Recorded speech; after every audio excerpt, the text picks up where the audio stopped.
ಇವತ್ತಿನ video start ಮಾಡೋ ಮೊದಲು ಒಂದು ಪುಟ್ಟ ಕಥೆನ ಹೇಳ್ತೀನಿ. ಒಂದು ಹಳ್ಳಿ, ಆ ಹಳ್ಳಿಯಲ್ಲೊಂದಿಷ್ಟು ಮುಗ್ಧ ಜನರು ಅವ್ರ ಪಾಡಿಗೆ ಅವ್ರು ಕೆಲಸ ಮಾಡ್ಕೊಂಡು ಆರಾಮಾಗಿದ್ದರು. ಒಂದಿನ ಸಡನ್ನಾಗಿ ಫಾರಿನ್ನಿಂದ ಒಬ್ಬ ಮನುಷ್ಯ ಮತ್ತು ಒಬ್ಬ ಚೇಲ ಬಂದು, ನೋಡಿ ನಾನೊಂದು ಪ್ರಯೋಗ ಮಾಡ್ತಾಯಿದ್ದೀನಿ, ನನ್ನ ಪ್ರಯೋಗಾಲಯಕ್ಕೆ ಮಂಗನ ಅವಶ್ಯಕತೆಗಳಿದೆ, ಹಾಗಾಗಿ ನೀವು ಯಾರಾದರೂ ನನಗೆ ಮಂಗನ ಹಿಡ್ಕೊಟ್ಟು ತಂದರೆ ನಾನು ಪ್ರತಿ ಮಂಗನ ಮೇಲೆ 1,000 ರೂಪಾಯಿನ ಕೊಡ್ತೀನಿ ಅಂತ ಹೇಳಿ ಹೊರಟೋದ. ಜನರಿಗೂ ಖುಷಿ ಆಯಿತು. ಧರ್ಮಕ್ಕೆ 1,000 ರೂಪಾಯಿ ಸಿಗುತ್ತಲ್ಲ ಅಂಥೇಳಿ ಕಾಡಿಗೆ ಹೋಗಿ ಅಲ್ಲಿರೋ ಮಂಗನ್ನೆಲ್ಲ ಹಿಡಿತಂದ್ರು. 1,000 ರೂಪಾಯಿಗೆ ಆ ಮಂಗನ ಮಾರಿದರು. ಭಾಳ ಖುಷಿಪಟ್ಟರು, ಧರ್ಮಕ್ಕೆ 1,000 ಸಿಗ್ತಲ್ಲ ಅಂತ. ಆಯಿತು, ಆರಾಮಾಗಿದ್ದರು. ಒಂದು ವಾರದ ನಂತರ ಅದೇ ಮನುಷ್ಯ ವಾಪಸ್ ಬಂದು, ನೋಡಿ ನನಗೆ ಇನ್ನೂ ಮಂಗನ ಅವಶ್ಯಕತೆ ಇದೆ, ಈ ಸಲ ನಾನು ಪ್ರತಿ ಮಂಗನ ಮೇಲೆ 3,000 ರೂಪಾಯಿನ ಕೊಡ್ತೀನಿ ಅಂತ ಹೇಳಿದ್ರು. ಜನರ ಖುಷಿಗೆ ಎಲ್ಲೇ ಇಲ್ಲ ಆಯಿತು. ಹೋದರು, ಕಾಡಿಗೆ ಹೋದರು, ಸಿಕ್ಕಿಲ್ಲ ಮಂಗ, ಹಿಡ್ಕೊಟ್ಟಾಗಿದೆ. ಸೊ ಪಕ್ಕದ ಕಾಡಿಗೆ ಹೋದರು, ಅಲ್ಲಿಂದೆಲ್ಲ ಮಂಗನ ಹಿಡ್ಕೊಂಡು ಬಂದರು. ಈ ಸಲ 3,000 ರೂಪಾಯಿ ರಿವಾರ್ಡ್ ಸಿಕ್ತು. ಭಾಳ ಖುಷಿಪಟ್ಟರು, ದುಡ್ಡು ಸಿಕ್ತು ಅಂಥೇಳಿ. ಸೊ ಮನುಷ್ಯನು ಮಂಗನ ಇಟ್ಕೊಂಡು ಹೊರಟೋಗ್ಬಿಟ್ಟ. ಆಮೇಲೆ ಒಂದು ವಾರ ಬಿಟ್ಟು ವಾಪಸ್ ಬಂದು, ನೋಡಿ ನನಗೆ ಇರೋ ಮಂಗಗಳು ಯಾವುದೂ ಸಾಕಾಗ್ತಾಯಿಲ್ಲ, ತುಂಬ ದೊಡ್ಡ ಪ್ರಾಜೆಕ್ಟ್ ಇದೆ ನಂದು, ಇನ್ನೆಷ್ಟು ಮಂಗಗಳಿದ್ರೆ ನನಗೆ ಬೇಕು, ಈ ಸಲ ನಾನು ಮಂಗಂಗೆ ಒಂದೊಂದು ಮಂಗಂಗೆ 10,000 ರೂಪಾಯಿ ಕೊಡ್ತೀನಿ ಅಂತ ಹೇಳ್ದ ಅವನು. ಜನರಿಗಂತೂ ಶಾಕ್ ಆಯಿತು. 10,000 ಧರ್ಮಕ್ಕೆ ಏನೂ ಕೆಲಸ ಮಾಡಬೇಕಾಗಿಲ್ಲ, ಮಂಗನ ಹಿಡ್ಕೊಂಡು ತಂದರೆ ಆರಾಮಾಗಿ ದುಡ್ಡು ಮಾಡ್ಬೋದು ಅಂಥೇಳಿ ಕಾಡಿಗೆ ಹೋಗ್ತಾರೆ. ಅಲ್ಲೂ ಮಂಗ ಸಿಗಲ್ಲ. ಪಕ್ಕದ ಕಾಡಿಗೆ ಹೋಗ್ತಾರೆ, ಅಲ್ಲೂ ಮಂಗಗಳು ಸಿಗಲ್ಲ. ನಿರಾಶೆಯಿಂದ ಬಂದು ಕೂತ್ಕೊಳ್ತಾರೆ. ಆಗ ಬಾಸ್ನ ಅಸಿಸ್ಟೆಂಟ್ ಇದ್ದ ಅಲ್ವಾ, ಅವನು ಹಗುರ ಬಂದು ಹೇಳ್ತಾನೆ, ನೋಡಿ ನೀವು ಯಾರು ಹೆದರಬೇಡಿ, ನೀವು ಕಳೆದ ಟೈಮ್ ಹಿಡ್ಕೊಟ್ಟಿದ್ದ ಮಂಗಗಳೆಲ್ಲ ನನ್ನ ಹತ್ರ ಇವೆ, ನನ್ನ ಬಾಸಿಗೆ ಗೊತ್ತಿಲ್ಲ, ನಾವೊಂದು ಡೀಲ್ ಮಾಡ್ಕೊಳ್ಳೋಣ ಅಂಥೇಳಿ, ನೋಡಿ ಪ್ರತಿ ಮಂಗಕ್ಕೆ ನೀವು ನಂಗೆ 5,000 ರೂಪಾಯಿ ಕೊಡಿ, ನಾನು ಆ ಮಂಗಗಳನ್ನೆಲ್ಲ ನಿಮ್ಗೆ ಕೊಡ್ತೇನೆ. ನೆಕ್ಸ್ಟ್ ನಮ್ಮ ಬಾಸ್ ಬರ್ತಾರಲ್ಲ, ಆವಾಗ ನೀವು ಅದೇ ಮಂಗಗಳನ್ನು ನಮ್ಮ ಬಾಸಿಗೆ ಮಾರಿ 10,000 ರೂಪಾಯಿ ಪಡ್ಕೊಳ್ಳಿ ಅಂತ ಹೇಳ್ತಾರೆ. ಜನರಿಗೂ ಖುಷಿಯಾಗತ್ತೆ, ಒಳ್ಳೆ ಡೀಲ್ ಅನಿಸುತ್ತೆ.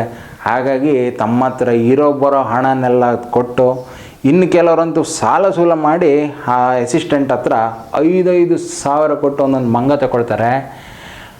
ಅದೇ ಲಾಸ್ಟು. ಆಮೇಲೆ ಅಸಿಸ್ಟೆಂಟು ಬರಲ್ಲ, ಆ ಬಾಸು ಬರಲ್ಲ. ಸಿಗ ಜನಗಳ ಹತ್ರ 5,000 ಹೋಗಿ ಮಂಗಗಳು ಮಾತ್ರ ಉಳ್ಕೊಳ್ತು. ಅದು ಯಾವ ಕೆಲಸಕ್ಕೂ ಬರೆದಿರುವಂಥ ಮಂಗಗಳು. ಈ ಕಥೆನ ನಾನು ಯಾಕೆ ಹೇಳಿದೆ ಅಂದರೆ, ಈ ಕಥೆಯಲ್ಲಿ ಆ ಫಾರಿನರ್ಸ್ ಇರ್ತಾರಲ್ವ, ಅವರು ನಮ್ಮ ಶೇರ್ ಮಾರ್ಕೆಟಲ್ಲಿ ಅವರಿಗೆ ಇನ್ಸ್ಟಿಟ್ಯೂಷನಲ್ ಇನ್ವೆಸ್ಟರ್ಸ್ ಅಂತ ಹೇಳ್ತೀವಿ, ಆಯಿತಾ. ದೊಡ್ಡ ದೊಡ್ಡ ಕೂಳಗಳು, ಸಿಕ್ಕಾಪಟ್ಟೆ ದುಡ್ಡು ಇರುತ್ತೆ ಅವ್ರ ಹತ್ರ, ಎಷ್ಟು ಬೇಕೋ ಅಷ್ಟು ಇನ್ವೆಸ್ಟ್ ಮಾಡೋಷ್ಟು ಕೆಪಾಸಿಟಿ ಇರುತ್ತೆ. ಸೊ ಅವ್ರೇನು ಮಾಡ್ತಾರಂದರೆ, ತಮ್ಮ ಬೇಳೆ ಬೇಯಿಸ್ಕೊಳ್ಳೋಕ್ಕೆ ಫಸ್ಟಿಗೆ ಒಂದು ಚಿಕ್ಕ ಮೀನನ್ನು ಹಾಕಿ ದೊಡ್ಡ ಮೀನು ಹಿಡಿಯೋದು ಅಂತಾರಲ್ಲ, ಸೊ ಆ ಥರ ಫಸ್ಟಿಗೆ ಆಸೆ ತೋರಿಸ್ತಾರೆ ಬಂದು. ಸೊ ನಮಗೆ ಶೇರ್ ಮಾರ್ಕೆಟಲ್ಲಿ ಅದೇ ಥರ ಯಾವುದೋ ಒಂದು ಶೇರ್ ಮೇಲೆ ಒಂದು ನ್ಯೂಸ್ ಕ್ರಿಯೇಟ್ ಮಾಡಿ, ಆಮೇಲೆ ಅದು ಮೇಲೆ ಹೋಗುವಂತೆ ಒಂದು ರೂಮರ್ ಕ್ರಿಯೇಟ್ ಮಾಡ್ತಾರೆ. ಇದೇ ಥರ ಮಂಗಗಳು ಹೇಗೆ ಬೇಕು, ನನಗೆ ಅವಶ್ಯಕತೆ ಇದೆ ಅಂತ ಒಂದು ರೂಮರ್ ಕ್ರಿಯೇಟ್ ಆಯಿತು, ಅದೇ ಥರ ಮಾಡ್ತಾರೆ. ಆಮೇಲೆ ಈ ಜನರು, ಈ ಪಾಪ ಹಳ್ಳಿ ಜನರು ಇದ್ರಲ್ಲ, ಮುಗ್ಧ ಜನರು, ಅವರು ನಮ್ಮ ಶೇರ್ ಮಾರ್ಕೆಟಲ್ಲಿ ನಮ್ಮಂಥವ್ರು ರೀಟೈಲರ್ಸ್ ಅಂತ ಹೇಳ್ತೀವಿ, ಚಿಕ್ಕ ಪುಟ್ಟ ಇನ್ವೆಸ್ಟ್ಮೆಂಟ್ ಮಾಡ್ಕೊಂಡು ನಮ್ಮ ಪಾಡಿಗೆ ನಾವು ಇರ್ತಿದ್ವಿ, ನಮ್ಮ ಪಾಡಿಗೆ ನಮ್ಮ ಕೆಲಸ ಮಾಡ್ತಿದ್ವಿ. ಬಟ್ ಯಾವುದೋ ಒಂದು ಆಸೆಗೆ ದುಡ್ಡು ಸಿಗುತ್ತಲ್ಲ ಅನ್ನೋ ಆಸೆಗೆ ಏನೋ ಒಂದು ರಾಂಗ್ ಸ್ಟೆಪ್ಪನ್ನು ತಗೊಳ್ತೀವಿ. ಆ್ಯಂಡ್ ಫೈನಲಿ ಈ ಮಂಗಗಳಂತ ಏನು ಹೇಳಿದ್ನಲ್ಲ, ಅದೇ ನಮ್ಮ ಶೇರ್ಗಳು. ಇದು ಯಾಕೆ ಈ ಕತೆ ಹೇಳಿದೆ ಅಂದರೆ, ಇವತ್ತು ನಮ್ಮ ದೇಶದಲ್ಲಿ, ನಮ್ಮ ದೇಶ ಅಂತಲ್ಲ ಪ್ರತಿಯೊಂದು ಕಂಟ್ರಿಯಲ್ಲೂ ಶೇರ್ ಮಾರ್ಕೆಟಲ್ಲಿ ದುಡ್ಡು ಮಾಡೋರು ದೊಡ್ಡ ದೊಡ್ಡ ಕುಳಗಳು ಮಾತ್ರ. ಒಬ್ಬರು ದುಡ್ಡು ಮಾಡಬೇಕಾದ್ರೆ ಶೇರ್ ಮಾರ್ಕೆಟಲ್ಲಿ ಇನ್ನೊಬ್ಬರು ದುಡ್ಡನ್ನು ಕಳ್ಕೊಳ್ಳೇಬೇಕು. ಇದು ತುಂಬ ಸಿಂಪಲ್ ರೂಲ್. ಸೊ ದುಡ್ಡು ಕಳ್ಕೊಳ್ಳೋರು ನಾರ್ಮಲಿ ರೀಟೈಲರ್ಸೇ ಆಗಿರ್ತಾರೆ. ಯಾಕೆ ರೀಟೈಲರ್ಸ್ ಅಂದರೆ, ನಮ್ಮ ಹತ್ರ ಇರೋದು ಇನ್ವೆಸ್ಟ್ಮೆಂಟ್ ಚಿಕ್ಕದು, ನಮ್ಮ ಕೈಯಲ್ಲಿ 10, 20, 30, 100 ಶೇರ್ ತಗೊಳ್ಳೋಷ್ಟು ಕೆಪಾಸಿಟಿ ಇರುತ್ತೆ. ಬಟ್ ದೊಡ್ಡ ದೊಡ್ಡ ಪ್ಲೇಯರ್ಸಿಗೆ ಆಗಲ್ಲ. ಅವ್ರು ತಗೊಂಡ್ರೆ ಕೋಟಿಗಟ್ಟಲೆ, ಲಕ್ಷಗಟ್ಟಲೆ ಶೇರ್ಸನ್ನು ಪರ್ಚೇಸ್ ಮಾಡೋ ಕೆಪಾಸಿಟಿ ಇರುತ್ತೆ. ಸಿಂಪಲ್ಲಾಗಿ ಹೇಳ್ಬೇಕಂದ್ರೆ, ನಾವೆಲ್ಲ ಬಸ್ಸಲ್ಲಿ ಕೂತಿರ್ತೀವಿ, ಬಟ್ ಬಸ್ಸನ್ನು ಡ್ರೈವ್ ಮಾಡೋದು ಯಾರೋ, ಅವರು ಎಲ್ಲಿ ತಗೊಂಡು ಹೋಗ್ಬೇಕಂತ ಅಂದ್ಕೊಳ್ತಾರೋ ಅಲ್ಲೇ ಬಸ್ ಹೋಗುತ್ತೆ. ಹಾಗಾಗಿ ಯಾರು ಸ್ಟೇರಿಂಗನ್ನು ಹಿಡಿದಿರ್ತಾರೋ ಅವರೇ ಲಾಸ್ಟಿಗೆ ಫೈನಲ್ ಡೆಸ್ಟಿನೇಷನನ್ನು ಚೂಸ್ ಮಾಡುವಂಥದ್ದು, ಈ ಪ್ರಯಾಣಿಕರಲ್ಲ. ಈ ವಿಡಿಯೋದಲ್ಲಿ ನಮ್ಮ ಶೇರ್ ಹೋಲ್ಡರ್ಗಳು ಮಾಡುವಂಥ ಕೆಲವು ಸಾಮಾನ್ಯ ತಪ್ಪುಗಳನ್ನು ನಾನಿವತ್ತು ಹೇಳ್ತೀನಿ. ತುಂಬ ಜನ ನಿಮಗೆ ಏನು ಮಾಡಬೇಕು ಅಂತ ಹೇಳ್ತಾರೆ, ಬಟ್ ನಾನಿವತ್ತು ನಿಮ್ಗೆ ಏನು ಮಾಡಬಾರ್ದು ಅಂತ ಹೇಳ್ತೀನಿ. ಯಾಕಂದರೆ ಏನು ಮಾಡಬಾರ್ದು ಅಂತ ಗೊತ್ತಾದರೆ ನಿಮ್ಮ ಲಾಸ್ಗಳು ಮಿನಿಮೈಸ್ ಆಗುತ್ತೆ. ಅದರ ಅರ್ಥ ಏನಂದರೆ ನಿಮ್ಮ ಪ್ರಾಫಿಟ್ ಹೆಚ್ಚಾಗತ್ತೆ. ಸೊ ಒಂದು 5 ಸಿಂಪಲ್ ಮಿಸ್ಟೇಕ್ಸ್ಗಳನ್ನು ನಾನು ಇವತ್ತು ಚಾಕ್ಔಟ್ ಮಾಡಿದ್ದೀನಿ. ಈ ಮಿಸ್ಟೇಕ್ಸ್ಗಳನ್ನು ನೀವು ಯಾವತ್ತೂ ಶೇರ್ ಮಾರ್ಕೆಟಲ್ಲಿ ಮಾಡದೇ ಇರುವಂಗೆ ನೋಡ್ಕೊಳ್ಳಿ. ಆವಾಗ ಖಂಡಿತಕ್ಕೂ ನಿಮ್ಮ ಶೇರ್ ಮಾರ್ಕೆಟ್ನ ಜರ್ನಿ ತುಂಬ ಉತ್ತಮವಾಗಿರುತ್ತೆ. ಮತ್ತು ಪ್ರತಿಯೊಂದು ನಾವು ವೀಡಿಯೋ ಮಾಡಬೇಕಾದ್ರೂ ಕೂಡ ಅದರಲ್ಲಿ ತುಂಬ ರಿಸರ್ಚ್ ಇರುತ್ತೆ. ಹಾಗಾಗಿ ಒಂದು ಲೈಕ್ ಕೊಟ್ಟರೆ ನಂಗೆ ಭಾಳ ಖುಷಿಯಾಗತ್ತೆ. ನಿಮಗೆ ಕಾಂಟೆಂಟ್ ಇಷ್ಟ ಆದರೆ ಶೇರ್ ಮಾಡೋದನ್ನು ಮರಿಬೇಡಿ, ಯಾಕಂದರೆ ಕನ್ನಡದಲ್ಲಿ ಇಂಥ ಕಾಂಟೆಂಟ್ಗಳು ತುಂಬ ಕಡಿಮೆ ಇದೆ. ಹಾಗಾಗಿ ನಿಮ್ಮ ಸಪೋರ್ಟ್ ಅನ್ನೋದು ನನಗೆ ತುಂಬಾ ಬೇಕಾಗತ್ತೆ. ಹಾಗೆಯೇ ನೀವು ವಿಡಿಯೋ ನೋಡ್ತಿದ್ದೀರಾ, ನಿಮ್ಗೆ ಇಷ್ಟ ಆಯಿತು ಅಂದರೆ ದಯವಿಟ್ಟು ಚಾನಲ್ನ ಸಬ್ಸ್ಕ್ರೈಬ್ ಮಾಡಿ. ಮುಂದೆ ಒಳ್ಳೊಳ್ಳೆ ವೀಡಿಯೋಸ್ಗಳು ಈ ಚಾನಲಲ್ಲಿ ಬರುತ್ತೆ.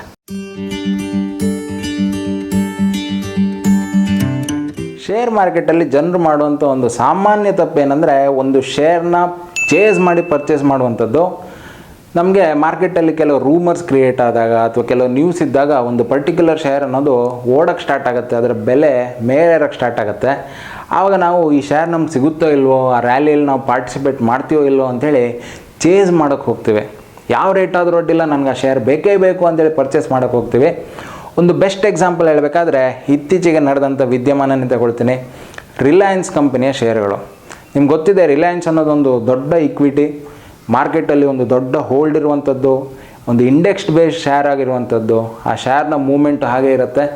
ಸೊ ರೀಸೆಂಟಾಗಿ ಒಂದು 2 ತಿಂಗಳಿಂದ ಸೆಪ್ಟೆಂಬರ್ನ ಫಸ್ಟ್ ವೀಕಲ್ಲಿ ರಿಲಯನ್ಸ್ ಅನ್ನೋದು ಒಂದು 2000 ಗಡಿ ದಾಟಿ ಒಂದು ಸಡನ್ನಾಗಿ ಒಂದು ರ್ಯಾಲಿ ಬರೋಕ್ಕೆ ಸ್ಟಾರ್ಟ್ ಆಯಿತು.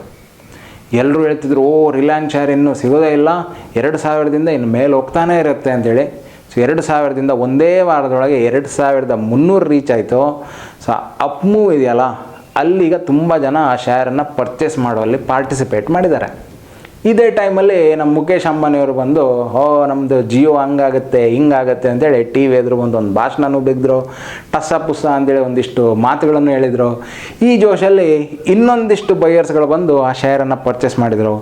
ಯಾವ ಥರ ನ್ಯೂಸ್ ಕ್ರಿಯೇಟ್ ಆಯಿತು ಅಂದರೆ, ಇನ್ನೂ ರಿಲಯನ್ಸ್ ಕಂಪನಿ 5000 10,000 ಹೋಗ್ತಾನೆ ಇರುತ್ತೆ, ಇನ್ನು ವಾಪಸ್ ಅದು ಈ ರೇಟಿಗೆ ಸಿಗೋಕ್ಕೆ ಚಾನ್ಸೇ ಇಲ್ಲ ಅಂತ ಹೇಳುವಷ್ಟು ಒಂದು ರೂಮರ್ ಕ್ರಿಯೇಟ್ ಆಯಿತು. ಬಟ್ ಇವಾಗ ನೋಡಿ, 2 ತಿಂಗಳಾಗಿದ್ದು, ಇವತ್ತು ಅಟ್ ಪ್ರೆಸೆಂಟ್ ಈ ಶೇರ್ನ ವ್ಯಾಲ್ಯೂ 1850 ರೂಪಾಯಿ ಇದೆ. ಈಗ 2000ದಿಂದ 2300 ಆ ರ್ಯಾಲಿಯಲ್ಲಿ ಚೇಸ್ ಮಾಡಿ ಹಿಡಿದ್ರಲ್ಲ ಶೇರ್ಸು, ಅವರೀಗ ನೋಡಿ ಲಾಸಲ್ಲಿದ್ದಾರೆ. ಹಾಗಾಗಿ ಯಾವುದೇ ಶೇರನ್ನು ಚೇಸ್ ಮಾಡಿ ಪರ್ಚೇಸ್ ಮಾಡಬೇಡಿ. ಒಂದು ಶೇರ್ ಪರ್ಚೇಸ್ ಮಾಡಬೇಕಾದ್ರೆ ಮುಖ್ಯವಾಗಿ ಆ ಶೇರ್ ಏನು, ಅದರ ಬೇಸ್ ಏನು, ಅದು ಯಾವ ಕಂಪನಿ, ಮತ್ತು ಅದರ ಬೆಸ್ಟ್ ಪ್ರೈಸ್ ಹೌದಾ ಅಲ್ವಾ, ಮತ್ತು ಪೇಷನ್ಸಿಂದ ವೆಯ್ಟ್ ಮಾಡಿ ತಗೊಳ್ಳಿ. ಇನ್ ಕೇಸ್ ನಿಮ್ಗೆ ರ್ಯಾಲಿಯಲ್ಲಿ ಪಾರ್ಟಿಸಿಪೇಟ್ ಮಾಡೋಕ್ಕಾಗಿಲ್ಲ, ರೇಟಿಗೆ ಸಿಕ್ಕಿಲ್ಲ ಅಂದರೆ ಬೇರೆ ಕಂಪನಿ ಮೇಲೆ ನೀವು ಇನ್ವೆಸ್ಟ್ ಮಾಡ್ಬೋದು. ನಮ್ಮ ಶೇರ್ ಮಾರ್ಕೆಟಲ್ಲಿ 7000ಗಿಂತ ಜಾಸ್ತಿ ಕಂಪನಿಗಳಿದೆ. ಹಾಗಾಗಿ ಒಂದೇ ಕಂಪನಿ ಮೇಲೆ ನೀವು ಯಾವತ್ತೂ ಡಿಪೆಂಡ್ ಆಗಬೇಕಂತಿಲ್ಲ. ನೆಕ್ಸ್ಟ್ ಮಿಸ್ಟೇಕ್ ಜನರು ಮಾಡೋದೇನೆಂದರೆ, ಪ್ರಾಫಿಟ್ಸನ್ನು ಬುಕ್ ಮಾಡಲ್ಲ. ಇವತ್ತು ನಾವು ಶೇರ್ ಮಾರ್ಕೆಟಲ್ಲಿ 10,000 ರೂಪಾಯಿನ ಹೂಡಿಕೆ ಮಾಡ್ತೀವಿ. 10,000 ಅನ್ನೋದು ಸ್ವಲ್ಪ ಟೈಮಲ್ಲಿ ಡಬಲ್ ಆಗುತ್ತೆ, ಆಮೇಲೆ 20,000 ಡಬಲ್ ಆಗಿ 40 ಆಗುತ್ತೆ, 40 ಡಬಲ್ ಆಗಿ 80 ಆಗುತ್ತೆ. ಬಟ್ ನಾವು ಮಿಸ್ಟೇಕ್ ಮಾಡೋದೇನೆಂದರೆ, ಆ 80,000 ಆದಾಗಲೂ ಏನು ನಾವು ಇನ್ವೆಸ್ಟ್ ಮಾಡಿದ್ವಿ ಆ ಹಣನ ಹೊರಗೆ ತೆಗೆಯಲ್ಲ. ತುಂಬ ಜನ ಮಾಡುವಂಥ ಮಿಸ್ಟೇಕ್ ಇದು. ಪುನಃ ಇನ್ವೆಸ್ಟ್ ಮಾಡ್ತಾನೆ ಹೋಗ್ತಾರೆ, ಡಬಲ್ ಆಗುತ್ತೆ ಅಂತೇಳಿ. ಬಟ್ ಮಧ್ಯದಲ್ಲಿ ನಾವು ಮಾಡಿರೋ ಇನ್ವೆಸ್ಟ್ಮೆಂಟ್ಸನ್ನು ಹೊರಗೆ ತೆಗಿಬೇಕು. ಇಲ್ಲ ಅಂದರೆ ಏನಾಗುತ್ತೆ ಅಂತ ಹೇಳ್ತೀನಿ. ಒಂದು 10 ವರ್ಷದ ಹಿಂದೆ ಕೆಲವು ಶೇರ್ಸನ್ನು ಪರ್ಚೇಸ್ ಮಾಡಿದವರು ಒಂದು 10 ವರ್ಷದಲ್ಲಿ ಒಳ್ಳೆ ರಿಟರ್ನ್ಸ್ ಬಂತು ಅವರಿಗೆ. ಬಟ್ ಮೊನ್ನೆ ಆಯ್ತಲ್ಲ ಕೋವಿಡ್-19, ಅದಕ್ಕಿಂತ ಮೊದಲು ಮಾರ್ಕೆಟ್ ಒಂದು ಶಾರ್ಪಾಗಿ ಫಾಲ್ ಆಯಿತು. ಆ ಫಾಲಲ್ಲಿ ಎಷ್ಟೋ ಜನ 10 ವರ್ಷದಲ್ಲಿ ಮಾಡಿರೋಂಥ ದುಡ್ಡನ್ನು 10 ದಿನದಲ್ಲಿ ಕಳ್ಕೊಂಡ್ರು. ನೆಕ್ಸ್ಟ್ ಮಾಡೋ ಕಾಮನ್ ಮಿಸ್ಟೇಕ್ ಏನಂದರೆ, ಜನ ಶೇರ್ಸನ್ನು ಎವ್ರೇಜ್ ಮಾಡುವಂಥದ್ದು. ಸೊ ಒಂದು ಹೈ ರೇಟಿಗೆ ಒಂದು ಶೇರನ್ನು ಬೈ ಮಾಡಿರ್ತಾರೆ, ಸ್ವಲ್ಪ ದಿನ ನಂತರ ಅದು ಕೆಳಗೆ ಬರುತ್ತೆ ಅಂದ ಕೂಡಲೇ ಹೇಗೂ ಕಮ್ಮಿಗೆ ಸಿಗ್ತಾ ಇದೆಯಲ್ಲ ಅಂತೇಳಿ ಪುನಃ ಒಂದಿಷ್ಟು ಸೇಮ್ ಕಂಪನಿಯ ಶೇರನ್ನು ಪರ್ಚೇಸ್ ಮಾಡೋದು. ಅದು ಇನ್ನೂ ಕಡಿಮೆ ಬರುತ್ತೆ, ಆವಾಗ ಇನ್ನೂ ಕಡಿಮೆಗೆ ಸಿಗ್ತಿದೆಯಲ್ಲ ಅಂತೇಳಿ ಪುನಃ ಆ ಕಂಪನಿಯ ಶೇರನ್ನು ಪರ್ಚೇಸ್ ಮಾಡೋದು. ಸೊ ಈ ಥರ ಪ್ರಾಸೆಸ್ಸಿಗೆ ನಾವು ಎವ್ರೇಜಿಂಗ್ ಅಂತ ಹೇಳ್ತೀವಿ.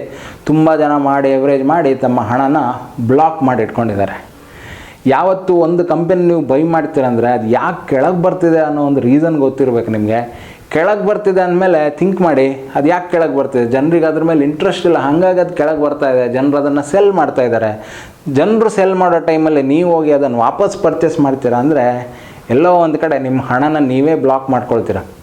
ಇದಕ್ಕೂ ಒಂದು ಬೆಸ್ಟ್ ಎಕ್ಸಾಂಪಲ್ ಕೊಡ್ತೀನಿ. ನಿಮ್ಗೆ ಗೊತ್ತಿರ್ಬೋದು, ಯೆಸ್ ಬ್ಯಾಂಕು ಕಳೆದ ವರ್ಷ ಮೊದಲೆಲ್ಲ ತುಂಬ ಹೈ ರೇಟಲ್ಲಿ ಟ್ರೇಡ್ ಆಗ್ತಿತ್ತದು. ಬಟ್ ಓಕೆ, ಒಂದು ವರ್ಷದ ಹಿಂದಿನ ವಿದ್ಯಮಾನ ಹೇಳ್ತೀನಿ. ಕಳೆದ ವರ್ಷ ಫೆಬ್ರವರಿಯಲ್ಲಿ ಅದು 173 ರೂಪಾಯಲ್ಲಿ ಅದರ ವ್ಯಾಲ್ಯೂ ಇತ್ತು ಶೇರ್ ಮಾರ್ಕೆಟಲ್ಲಿ. ಸಡನ್ನಾಗಿ ಅದರಲ್ಲಿ ಅಪ್ ಮೂವ್ ಬರೋಕ್ಕೆ ಸ್ಟಾರ್ಟ್ ಆಯಿತು. ಜನ ಇಂಟ್ರೆಸ್ಟ್ ತೋರ್ಸೋಕ್ಕೆ ಸ್ಟಾರ್ಟ್ ಮಾಡಿದರು. 170ರಿಂದ ಒಂದೇ ತಿಂಗಳೊಳಗೆ 270 ಬಂತು. ಭಾಳ ಖುಷಿ ಆಯಿತು ಜನರಿಗೆ. 100 ರೂಪಾಯಿ ಜಾಸ್ತಿ ಆಯಿತು, ಆಲ್ಮೋಸ್ಟ್ ಇನ್ವೆಸ್ಟ್ಮೆಂಟಲ್ಲಿ 30-40% ರಿಟರ್ನ್ಸ್ ಬಂತು ಅಂತೇಳಿ ಭಾಳ ಖುಷಿಪಟ್ಟರು.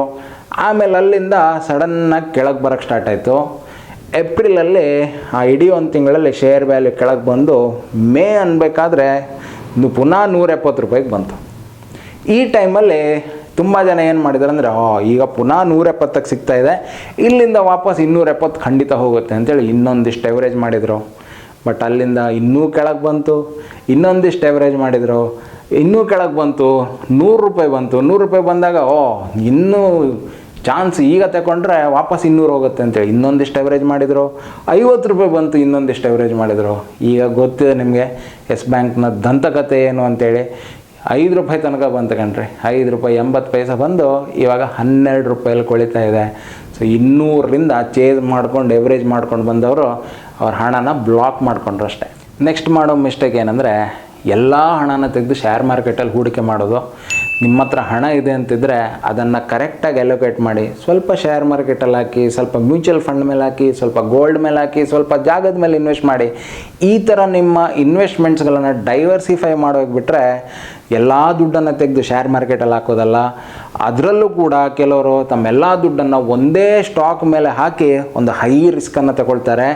ಇದರಿಂದ ರಿಸ್ಕ್ ಯಾವ ಲೆವೆಲಿಗೆ ಇರುತ್ತೆ ಅಂದರೆ, ಓಕೆ ರಿವಾರ್ಡ್ ಬಂದರೆ ಅಡ್ಡಿಲ್ಲ, ಬಟ್ ಇದರಲ್ಲಿ ರಿಸ್ಕ್ ಜಾಸ್ತಿ ಇರೋದ್ರಿಂದ ಲಾಸಸ್ ಮಾಡ್ಕೊಳ್ಳೋದೇ ಜಾಸ್ತಿ. ಹಾಗಾಗಿ ಯಾವತ್ತೂ ನಿಮ್ಮ ಎಲ್ಲ ದುಡ್ಡನ್ನು ಶೇರ್ ಮಾರ್ಕೆಟಲ್ಲಿ ಹಾಕಬೇಡಿ. ಇನ್ನು ಕೊನೆ ಟಿಪ್ಸ್ ನಾನು ಕೊಡೋದೇನೆಂದರೆ, ಯಾವತ್ತೂ ಟಿಪ್ಸೇ ತಗೊಳ್ಬೇಡಿ ಅಂತ. ಇದೊಂಥರ ಸ್ಪೆಷಲ್ ಅನಿಸ್ತಿರ್ಬೋದು ನಿಮಗೆ. ಸಿಂಪಲಾಗಿ ಹೇಳ್ತೀನಿ, ಇವತ್ತು ಶೇರ್ ಮಾರ್ಕೆಟಲ್ಲಿ ತುಂಬ ಜನ ಎನಲಿಸ್ಟ್ಗಳು ಟಿಪ್ಸನ್ನು ಕೊಡ್ತಾನೆ ಇರ್ತಾರೆ, ಆಯಿತಾ. ಅದು ಅವ್ರು ತಪ್ಪಲ್ಲ, ಅವ್ರು ಚೆನ್ನಾಗಿ ಟಿಪ್ಸ್ ಕೊಡ್ತಾರೆ. ಒಬ್ಬ ಒಳ್ಳೆ ಎನಾಲಿಸ್ಟು, ಟಿಪ್ಸ್ ಕೊಡೋ ಎನಾಲಿಸ್ಟು, ಅವನ ಸಕ್ಸಸ್ ರೇಟ್ 75% ಹತ್ರ ಇರುತ್ತೆ. 70ಇಂದ 75% ಸಕ್ಸಸ್ ರೇಟ್ ಇದೆ ಅಂದರೆ ಅವರು ಒಳ್ಳೆ ಎನಾಲಿಸ್ಟ್ ಅಂತಲೇ ಅರ್ಥ. ನೀವು ಥಿಂಕ್ ಮಾಡಿ, ಒಂದು ಸಿಂಪಲ್ ಎಕ್ಸಾಂಪಲ್ ಕೊಡ್ತೀನಿ. ಒಬ್ಬ ಎನಾಲಿಸ್ಟು ದಿನಕ್ಕೊಂದು 3 ಟಿಪ್ಸ್ ಕೊಡ್ತಾನೆ ಅಂತ ಎಸ್ಯೂಮ್ ಮಾಡೋಣ. ತಿಂಗಳಲ್ಲಿ ವಾರಕ್ಕೆ 5 ದಿನ ಲೆಕ್ಕದಲ್ಲಿ ಒಂದು 20 ಟ್ರೇಡಿಂಗ್ ಸೆಷನ್ಸ್ ಇರುತ್ತೆ. ಸೊ 20 ಟ್ರೇಡಿಂಗ್ ಸೆಷನಲ್ಲಿ ಅವನು 3 ಟಿಪ್ಸ್ ಪ್ರಕಾರ ಕೊಟ್ಟರು 60 ಟಿಪ್ಸ್ ಆಗುತ್ತೆ ತಿಂಗಳಲ್ಲಿ. ಅವನಿಗೊಂದು 70% ಸಕ್ಸಸ್ ರೇಟ್ ಇದೆ, which is A very good success rate. So 70% ಅಂದರೆ 10ರಲ್ಲೊಂದು 3 ಫೇಲ್ ಆಗುತ್ತೆ, 7 ಕೊಟ್ಟಿರೋ ಟಿಪ್ಸ್ ವರ್ಕ್ ಆಗುತ್ತೆ. ಸೊ 60ರಲ್ಲಿ ಒಂದು 18 ಟಿಪ್ಸ್ ಫೇಲ್ ಆಗುತ್ತೆ. ಈಗ ನೀವು ಥಿಂಕ್ ಮಾಡಿ, ನಿಮ್ಮ ಗ್ರಾಚಾರಕ್ಕೆ ನೀವು ಅವ್ರು ಹೇಳಿದ್ದು ಟಿಪ್ಸ್ ತೊಗೊಳಕ್ಕೆ ಸ್ಟಾರ್ಟ್ ಮಾಡಿದರೆ ನೆನೆಸ್ಕೊಳ್ಳಿ, ನೀವೊಂದು 10 ಟಿಪ್ಸ್, 60ರಲ್ಲಿ 10 ಟಿಪ್ಸ್ ಬೈ ಮಾಡಿದ್ರಿ. ಗ್ರಾಚಾರಕ್ಕೆ ನೀವು ತಗೊಂಡಿರೋ 10 ಶೇರ್ಸು ಆ 18 ಶೇರ್ಸ್ ಒಳಗಿದ್ದರೆ ನೀವು ಬರೀ ಲಾಸನ್ನೇ ಮಾಡ್ಕೊಳ್ತೀರ. ಹಾಗಾಗಿ ಟಿಪ್ಸ್ ತಗೊಳ್ಳೋದು ದೊಡ್ಡ ವಿಷಯ ಅಲ್ಲ, ಆಯಿತಾ. ಅವರು ಕೊಟ್ಟಿರೋ ಅಷ್ಟೂ ಟಿಪ್ಸನ್ನು ನೀವು ಚಾಚು ತಪ್ಪದೆ ಫಾಲೋ ಮಾಡ್ತೀರ ಅಂತಿದ್ರೆ ಡೆಫಿನೆಟ್ಲಿ ನಿಮ್ಗೆ ಪ್ರಾಫಿಟ್ ಆಗೇ ಆಗುತ್ತೆ. ಬಟ್ ಅಷ್ಟು ಮಾಡೋಕ್ಕೆ ನಿಮ್ಮ ಹತ್ರ ತುಂಬಾ ದುಡ್ಡಿರಬೇಕು. ನಾನು ಆವಾಗಲೇ ಹೇಳ್ದಂಗೆ, ಈ ತುಂಬ ದುಡ್ಡಿರೋ ಪಾರ್ಟಿಗಳು ತಮ್ಗೆ ಯಾವ ಡೈರೆಕ್ಷನಲ್ಲಿ ಬೇಕೋ ಆ ಡೈರೆಕ್ಷನಲ್ಲಿ ಮಾರ್ಕೆಟ್ ಮೂವ್ ಮಾಡೋ ಕೆಪಾಸಿಟಿನ ಹೊಂದಿರ್ತಾರೆ. ನಮ್ಮಂಥ ಚಿಕ್ಕ ಚಿಕ್ಕ ರೀಟೇಲರ್ಸ್ಗಳು ಈ ಥರ ಟಿಪ್ಸ್ನ ಆಸೆಗೆ ಬಿದ್ದು ಏನೆಲ್ಲ ಶೇರ್ಸನ್ನು ಪರ್ಚೇಸ್ ಮಾಡಿ ಆಮೇಲೆ ನಮ್ಮ ಹಣನ ಬ್ಲಾಕ್ ಮಾಡಿಕೊಂಡು ಲಾಸ್ಟಿಗೆ ಒಂದು ಕಾಮನ್ ಡೈಲಾಗ್ ಬಿಡೋಕ್ಕೆ ಕಲಿತೀವಿ, ಏಯ್ ಶೇರ್ ಮಾರ್ಕೆಟೆಲ್ಲ ದುಡ್ಡು ಮಾಡೋಕ್ಕಾಗಲ್ಲ ಕಣೋ ಅಂತೇಳಿ. ಸೊ ಹಾಗಾಗಿ ಈ 5 ಮಿಸ್ಟೇಕ್ಸ್ ನಾನು ಹೇಳಿದ್ದೀನಿ, ಅದನ್ನು ಆದಷ್ಟು ಮಿನಿಮೈಸ್ ಮಾಡಿ. ನೀವೆಷ್ಟು ಮಿನಿಮೈಸ್ ಮಾಡ್ತೀರೋ ಅಷ್ಟು ನೀವು ಪ್ರಾಫಿಟಲ್ಲಿ ಇರ್ತೀರಾ. ಸೊ ಈ ಟಿಪ್ಸು ನಿಮಗೆ ಇಷ್ಟ ಆಗಿದೆ ಅಂತ ಅಂದ್ಕೊಳ್ತಾ ಇದ್ದೀನಿ. ಮುಂಬರೋ ದಿನದಲ್ಲೇ ಅಂದರೆ ನೆಕ್ಸ್ಟ್ ವೀಕಲ್ಲೇ US ಎಲೆಕ್ಷನ್ಸ್ಗಳಿದೆ. US ಎಲೆಕ್ಷನ್ಗಳು ನಮ್ಮ ಶೇರ್ ಮಾರ್ಕೆಟ್ ಮೇಲೆ ಯಾವ ಥರ ಪ್ರಭಾವನ ಬೀರುತ್ತೆ ಅಂತ ನಿಮಗೆ ತಿಳ್ಕೊಳ್ಳೋಕೆ ಆಸೆ ಇದ್ದರೆ ನಂಗೆ ಕಾಮೆಂಟ್ ಸೆಕ್ಷನಲ್ಲಿ ತಿಳಿಸಿ. ಅದರದ್ದು ಒಂದು ವೀಡಿಯೋ ನಾನು ಸದ್ಯದಲ್ಲೇ ಮಾಡ್ತೀನಿ. ಸೊ ಈ ವಿಡಿಯೋ ಇಷ್ಟ ಆಗಿದ್ರೆ ಒಂದು ಲೈಕ್ ಮಾಡಿ, ನಿಮ್ಮ ಅನಿಸಿಕೆಗಳನ್ನು ಕಾಮೆಂಟ್ ರೂಪದಲ್ಲಿ ತಿಳಿಸಿ. ಮತ್ತು ದಯವಿಟ್ಟು ನನ್ನ ರಿಕ್ವೆಸ್ಟ್ ಏನಂದರೆ, ಸ್ಟಾಕ್ ಸ್ಪೆಸಿಫಿಕ್ ಟಿಪ್ಸ್ಗಳನ್ನು ನನ್ನ ಹತ್ರ ಕೇಳಬೇಡಿ, ನಾನು ಅದನ್ನು ಕೊಡಲ್ಲ ಸಹಿತ. ಓಕೆ, ಈ ಚಾನಲ್ ಇರೋದು ಒಂದು ಎಜುಕೇಷನ್ ಪರ್ಪಸ್ಸಿಗೆ. ನಿಮ್ಗೆ ಈ ಚಾನಲಿಂದ ಒಳ್ಳೆ ಶೇರ್ ಮಾರ್ಕೆಟ್ ಬಗ್ಗೆ ನಾಲೆಜ್ ಸಿಗುತ್ತೆ ಆ್ಯಂಡ್ ನೀವು ಕೂಡ ಇನ್ವೆಸ್ಟ್ ಮಾಡಿ ಪ್ರಾಫಿಟನ್ನು ಮಾಡ್ಕೊಳ್ಬೋದು. ಸೊ ನಾನು ರಿತೇಶ್ ಕಾಮತ್ ನಿಮಗೆ ಇನ್ನೊಂದು ವೀಡಿಯೋದಲ್ಲಿ ಮೀಟ್ ಆಗ್ತೀನಿ. ಅಲ್ಲಿ ತನಕ take care, bye, love you all, see you.